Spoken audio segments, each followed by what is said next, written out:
College এবং বিশ্ববিদ্যালয়ে innovative business idea বাণিজ্যিকরণ করতে প্রতিযোগিতামূলক প্রক্রিয়ায় সিড ফান্ডিং বা ইনোভেশন গ্রান্ট প্রদান এটারও আমরা উদ্যোগ নিচ্ছি। বিশেষ করে উচ্চশিক্ষা ব্যবস্থাকে সময়োপযোগী করতে বর্তমান সরকার অ্যাপ্রেন্টিসশিপ, ইন্টার্নশিপ এবং ইন্ডাস্ট্রি একাডেমি এটার সহযোগিতা বাড়ানোর জন্য চেষ্টা বা উদ্যোগ গ্রহণ করছে।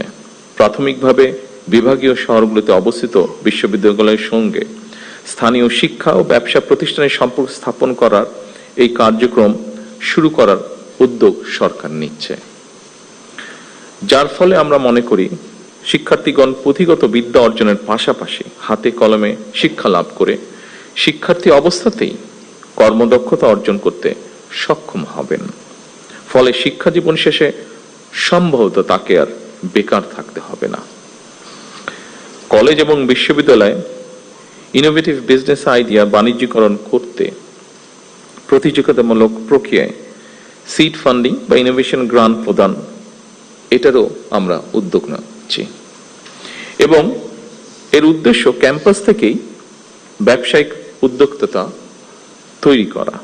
ফলে এই উদ্যোক্তারা নতুন এবং সৃজনশীল ব্যবসায়িক ধারণা বাস্তবায়ন করে দেশের অর্থনীতিতে নিশ্চয়ই অবদান রাখতে সক্ষম হবেন। শিক্ষার্থী থাকা অবস্থায় কর্মদক্ষতা অর্জনের ফলে এমনও হতে পারে একজন শিক্ষার্থী চাকরির জন্য অপেক্ষা না করে নিজেই একজন উদ্যোক্তা হিসাবে বরং আরো কয়েকজনের কর্মসংস্থানের ব্যবস্থা করতে সক্ষম হবেন। এইসব উদ্যোগ ছাড়াও সরকার উচ্চ শিক্ষা প্রতিষ্ঠানগুলোতে উদ্ভাবন এবং উদ্যোক্তা উন্নয়ন ইনস্টিটিউট, সায়েন্স পার্ক প্রতিষ্ঠার পরিকল্পনা করছে।